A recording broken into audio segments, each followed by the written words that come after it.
live here in Madison, Wisconsin, outside the Tony Evers event. Literally, it's fucking empty right now. Do you think the Democrats are going to take back the House or Senate? I hope so. I really can't say. We'll see in a couple hours. Tony's gonna win. It's gonna be good. Any thoughts on the election? It's a good one.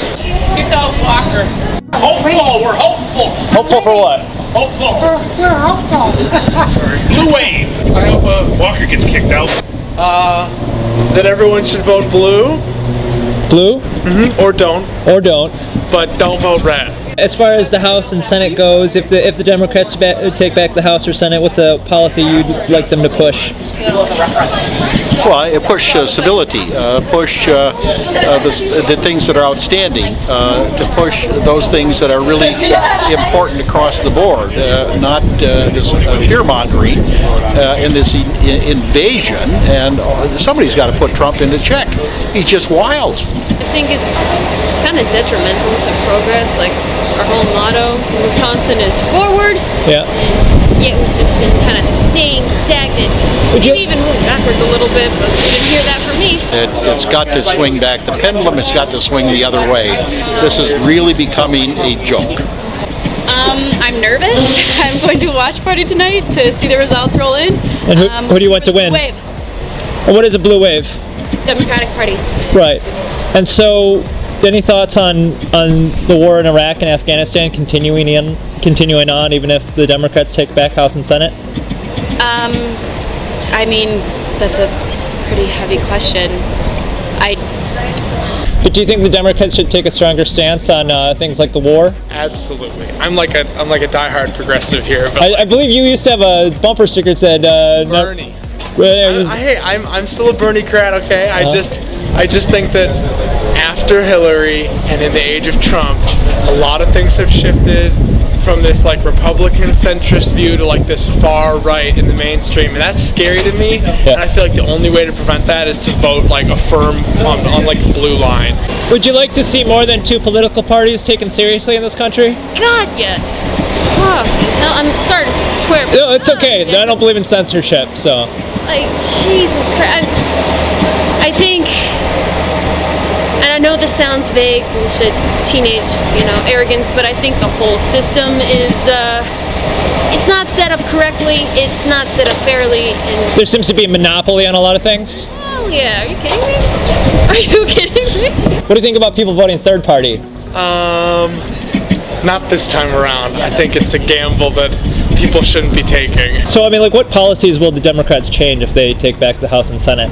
That have to do with the war in Iraq. Or any specifically? policies that they'll change? Sure. Can I ask what you're taping this for? I'm doing a live broadcast of this event here. The governor candidate is here. Did you know that? The watch party for Tony Evers tonight, yeah. Yeah, the candidate Tony Evers is here. Yeah. So asking all the general questions about the election. But I mean, are there any policies that you're hoping the Democrats change? I'm hoping that I'm hoping that they allow students to refinance their student loans at lower interest rates. I think that it's important to, I think that in this state that would be the first opportunity for students to go ahead and not be prevented from potentially buying a house, from doing things later down the road in their lives when they're taking all this time to pay back their student loans. I feel like a Jill Stein situation right now is like too far-fetched. I mean, do you think it's that mindset that causes the majority of people not to vote third party? Yeah, but you have to take into account popular opinion at times like these, even if it's like brainwashed. And what do you think about the marijuana referendum? I think marijuana should be legalized recreationally and medicinally in every state. What's a policy that's very important to you in this election? Honesty, straightforward, health care, Medicare, roads, all of those things that I think Tony spoke of, and he was really a very eloquent speaker with not the kind of rash passion that the governor's had, and then the governor changes horses. Oh, we're going to protect your pre-existing condition, while at the same time we're suing to overturn the health care. that's just nonsense. I hope people are smart enough to recognize what is exactly happening. I'm really disappointed in people that are voting that can't see through these foolish ads and the switching of positions, and only when it becomes expedient to re-elect. That's the only job that Scott ever had. That's the only thing he's going to do. I suspect he'll be unemployable except for a lobbyist afterwards because he just has no college education. If the Democrats take back the House and/or Senate, do you think it's going to make much difference towards our foreign policy of bombing and invading? I actually, in fact, if anything, I feel it will be way worse. That's my opinion. I believe that I'm not down with bombing and war and strife, and I believe, honestly, that Trump has done a very upstanding, amazing job when it comes to foreign policy. Less bombing. Less bombing. I mean, doesn't that make sense? Less bombing? Yeah. So, yeah, that's, I guess, where I stand. Feeling emotional.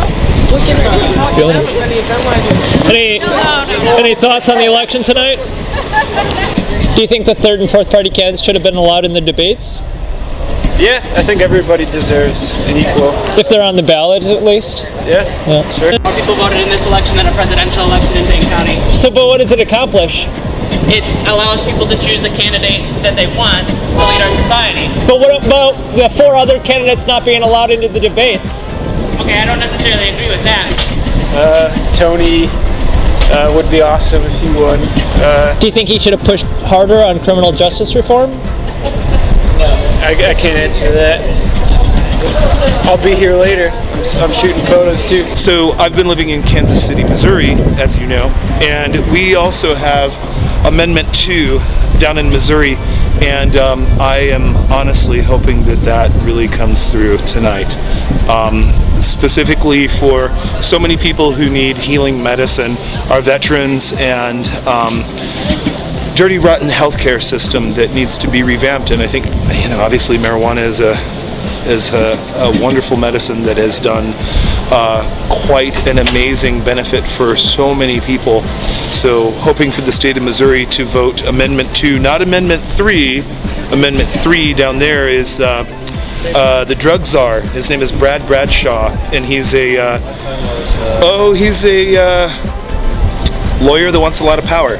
So we don't need anybody like a drug czar. I think that should be left to the people. The people should be able to grow their own or start their own dispensary to be enabled to provide medicine to so many people in the state of Missouri. Did you support the referendum today to legalize marijuana? No.